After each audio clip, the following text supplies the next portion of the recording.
There is no college football conference in America like this conference, the Big 12. And I'm Pete Mundo. We are Heartland College Sports. We cover, of course, the Big 12 Conference. We appreciate you being here, kicking off the show with us as we started off with the Big 12 Power Rankings for Week 8. Can you believe it? We're to Week 8. It's so cliche, but I'm going to say it because I say it every single year by like Week 7 or 8 or 9.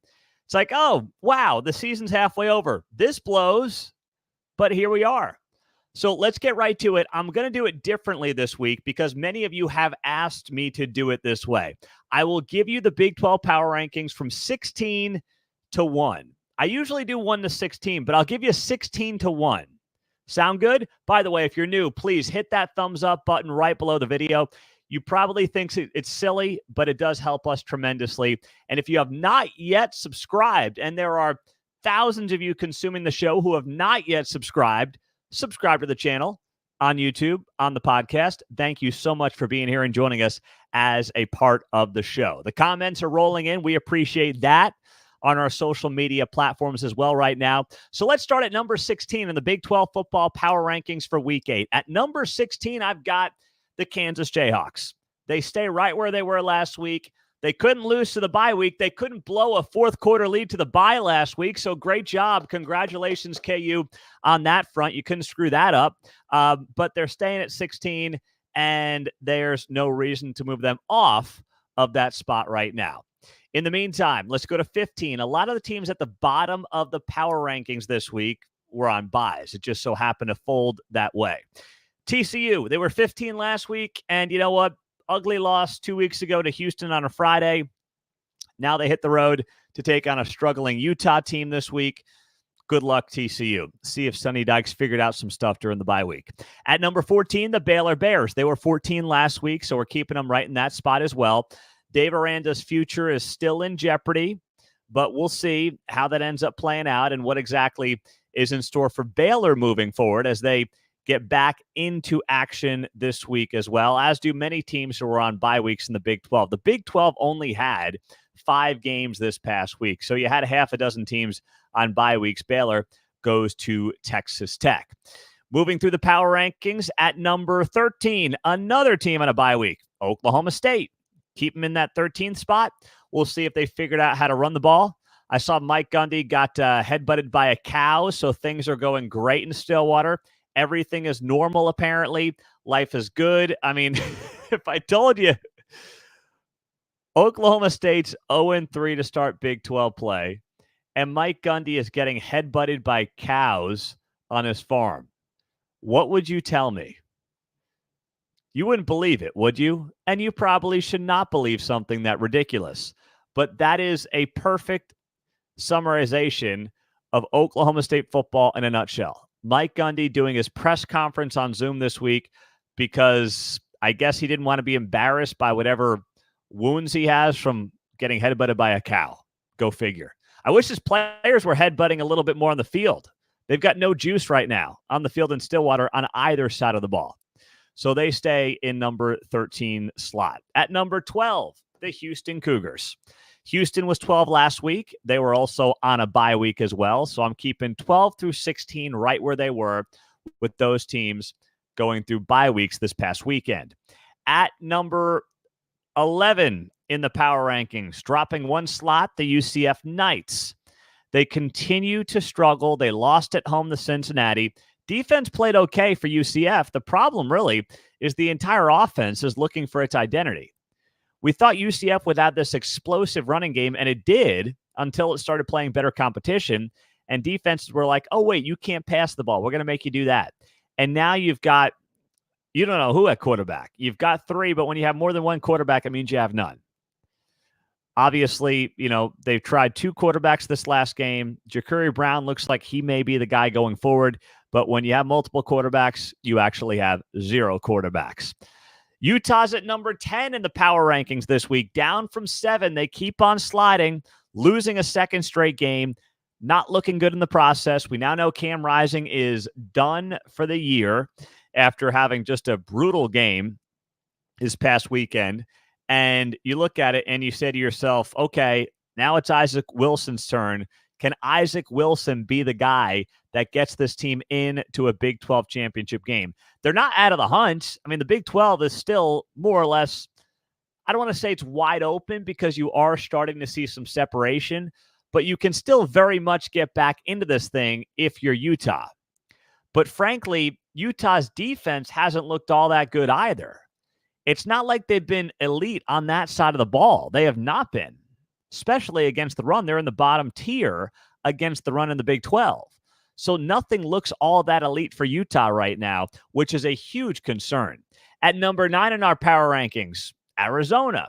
Last week they were 7. They fall to 9, and they continue to be a very confusing team. And I never thought I'd say this. Speaking of things we didn't see coming in the Big 12, Arizona's offense, looking as mediocre as it's looked the last several weeks, they can't figure it out. T-Mac's dropping balls over the middle. That happened over the weekend. Fafita's not looking like the guy he was last year. I know you got a new staff in there, and that changes things, but we're at week 8 now, and it doesn't look like anybody's comfortable on that side of the ball. And that's really concerning for Arizona. At number 8 in the power rankings, West Virginia. They were 8 last week. They stay at 8 this week. And it just feels to me like Arizona is that team that you look at and you say to yourself, West Virginia is that team that you look at and you say to yourself, they beat who they're supposed to beat and they lose who they're supposed to lose to. If you're a West Virginia fan, you don't expect to pull off upsets when you're an underdog every single weekend. At least not realistic West Virginia fans expect that.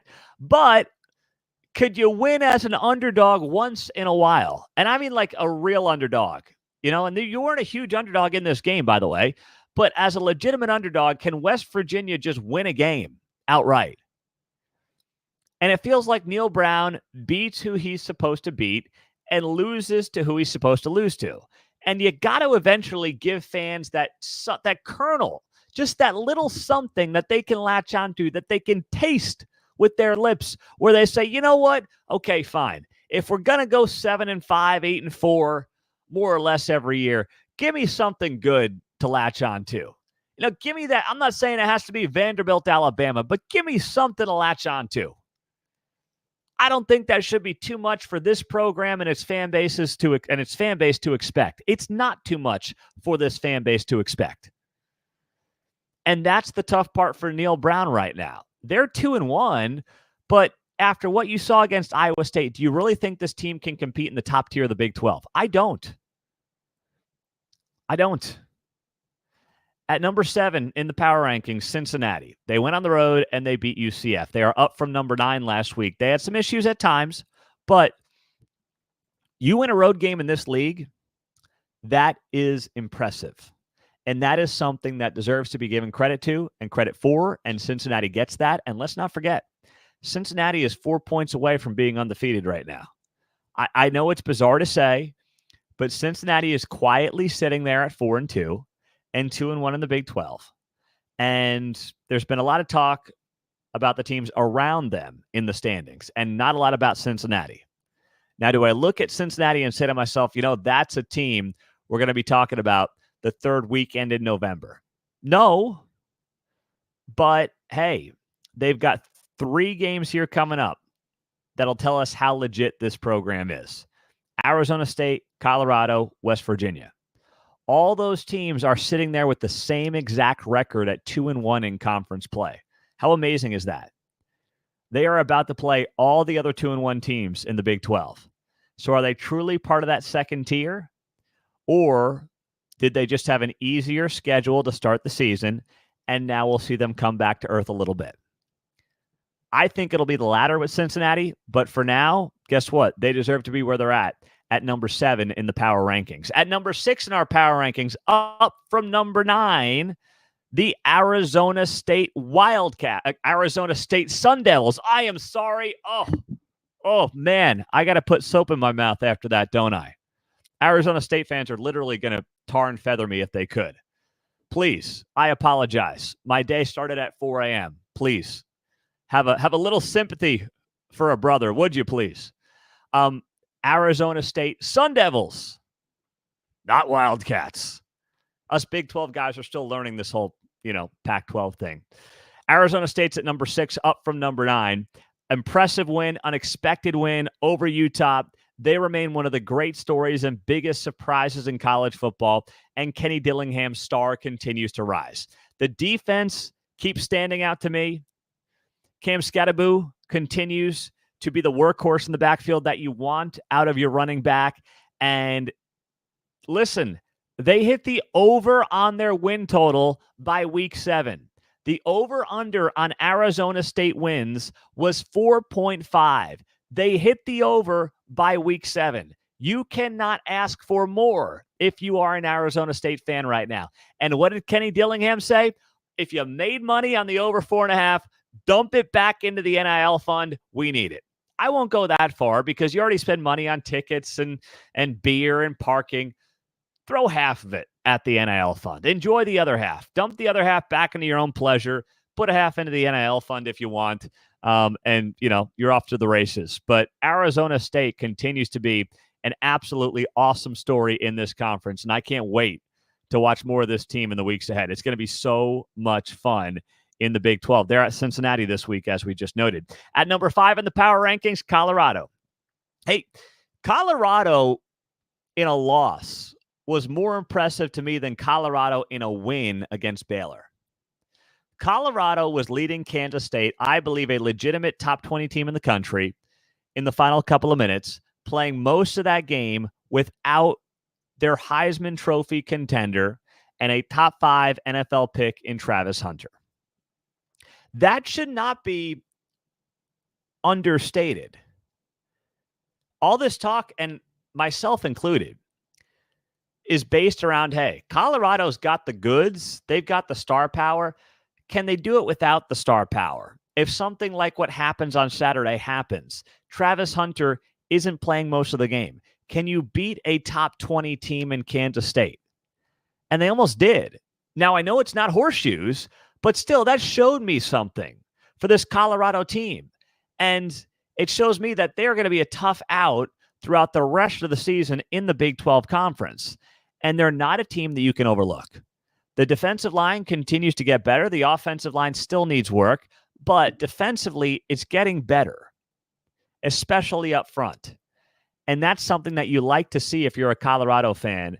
And now you look at it and you say, hey, we've got a downtrodden Arizona team this weekend. We thought this game would look different before the year. And there's still a lot of reasons to be very excited about where this season goes for the Buffaloes. They're at number 5. At number 4, I've got the Texas Tech Red Raiders at number 4 in the power rankings this week. They're up 1 slot from 5. They moved down 1 slot, actually, excuse me. They were 3 last week. They moved down to number 4, and that's really nothing that they did. It's just the reality is you had 3 teams ahead of them get really solid wins. They were on a bye, so I'm moving Texas Tech for the week down to number 4 in the power rankings. At number 3 in the power rankings, Kansas State up from number 4 to number 3. And Kansas State, you go on the road, you get a win at Folsom Field in that environment, that's damn good. And you do it in the way they did it. Avery Johnson, the first-year starting quarterback, bailing out the defense after they give up a score, and you get Jace Brown on a 50-yarder downfield to effectively win the game. For a young quarterback in his first year, that is a defining moment that can go a long way to carrying Kansas State potentially to the promised land of a college football playoff. Every young player needs a moment like that, especially a quarterback. And Avery Johnson got it. And he got it in a big way. And his team got a big win on the road. Because with a loss there, K-State's, you can talk about them being out of the Big 12 picture before Halloween. And that's not what any of us would have thought. So that's a huge win for the Big 12 title picture. And also, of course, for Avery Johnson and the program. At number 2 in the power rankings, same team as last week, BYU. Blasting Arizona 41-19. The defense is lights out, some of the best in the country right now, right up there with the team ahead of them in the power rankings. And the offense continues to come into its own. So I cannot believe the turnaround for Kalani Sitake this year. They have won every game, obviously outright, but also every game they've covered. My one loss, I was 2-1 in my picks this past week against the spread. Pretty good. I'll take 2-1 every week. My loss was betting against BYU, which I've done way too much of this year because I keep thinking they're going to come back down to earth and the line is too favorable towards the Cougars, and I'm wrong. So I'm done betting against BYU. I've learned my lesson. It only took me 7 weeks because I'm not very smart.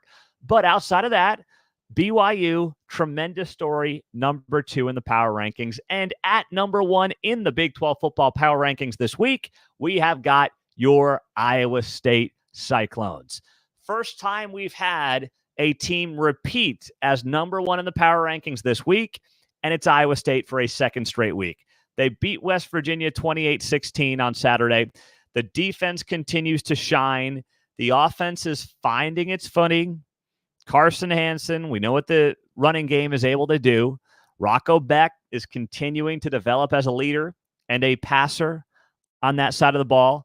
And this team is 6-0 for the first time since 1938. Unbelievable. And winning in Morgantown at night is no easy task. Ask anybody who's had to go there in that scene. It is tough to do, and they did it, and frankly, they made it look easy. The final score does not do that game justice. You had a garbage touchdown at the end. Iowa State felt like it was in control for the vast majority of that game. So those are your Big 12 football power rankings this week. I'm Pete Mundo. We are HeartlandCollegeSports.com. If you are just joining us, hit that thumbs up on the video. We appreciate you doing that. Subscribe to the show as well as we roll through it here at Heartland College Sports. Thank you. That's all we ask of you because that's a great way to help us. The show is just popping, and it's because of you. So thank you so much for playing that small role. That's really actually a very big role in helping this show out. So I'm Pete Mundo on Heartland College Sports. Let's talk about this as we've got a few minutes with you here.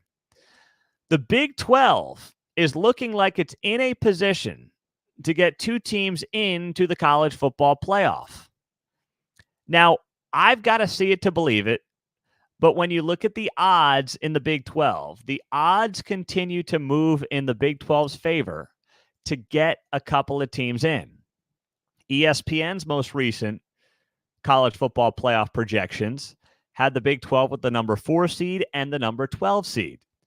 They had BYU as the number 4 seed, meaning they win the Big 12, and then they had Iowa State in that number 12 spot as an at-large team. I want to sit here and tell you that that is very likely to happen. I want to see it happen. It's going to be great for the Big 12. But here's the thing. If you're just saying, I want 2 Big 12 teams in, that's what this conference needs, I'm with you. The Big 12, but here's the thing. The Big 12 needs to get to the playoff and then hopefully win at least a game or 2. The Big 12 can't get 2 teams in, have both teams get blown out, and then it's like, sayonara, see you later, have a good season. That would be an embarrassment. So if they're going to get 2 teams in there, you got to win at least 1 game between the 2 of them. At least 1 game between the 2 of them. You'll probably be underdogs in both games, so you got to win at least 1. You'd like to think to feel good about the playoff if you're a Big 12 fan. But still, here's where I struggle with this. BYU and Iowa State are both off to great starts. Now, so is Texas Tech, and Texas Tech's being overlooked here. But listen, the odds makers right now are leaning towards BYU and Iowa State. And here's the thing about Texas Tech. I predicted this before the season. I said Texas Tech was going to get off to a great start. I thought that they could be, by the time we got to November, that Texas Tech could find itself with a 7-1 record if all broke right. And that's where it's trending right now. They've got Baylor and TCU before November. They'll be favored in both of those games, and they could very well be 7-1. And the back end of their schedule is not as tough as we thought it might be before the season. They go to Iowa State. Then they've got Colorado at home. That game may be tougher than we thought it was going to be. Oklahoma State on the road doesn't look all that tricky anymore. Not going to be easy, but it's not what we thought it would be. And then West Virginia at home to end the season. So Texas Tech's schedule is very favorable. We're not talking enough about them. I agree.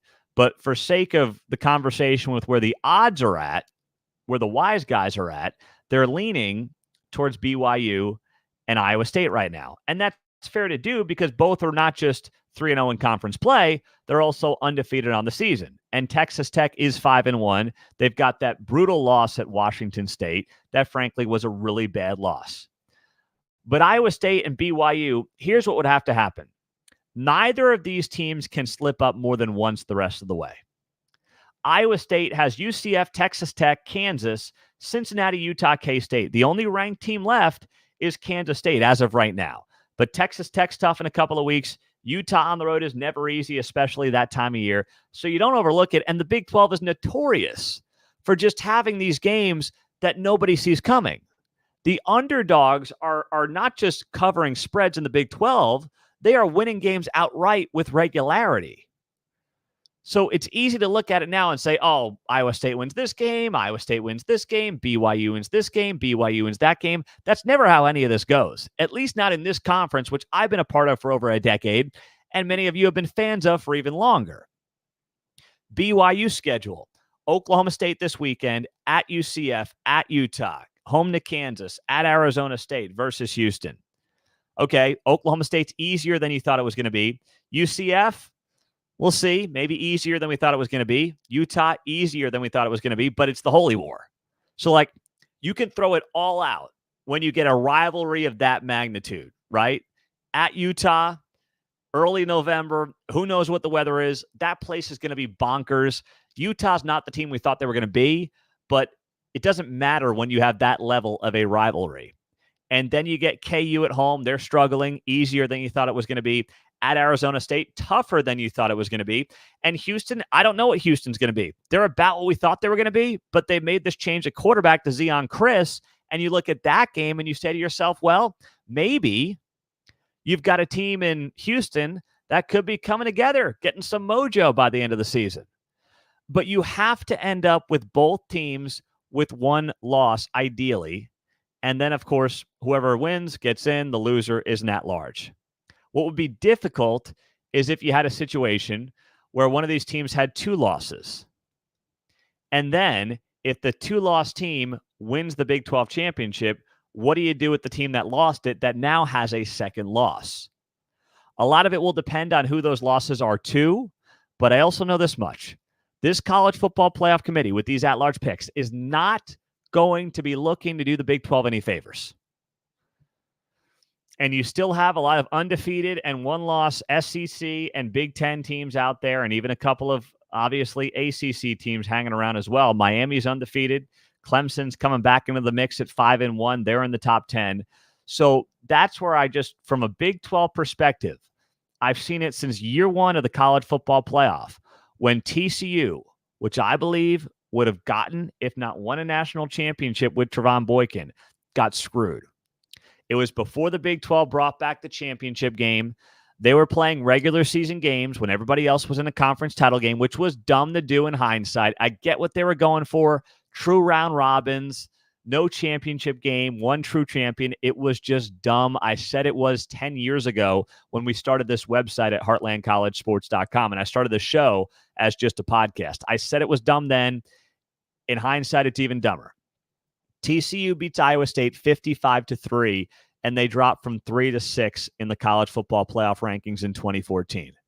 It was absolutely insane and completely ludicrous, but it happened.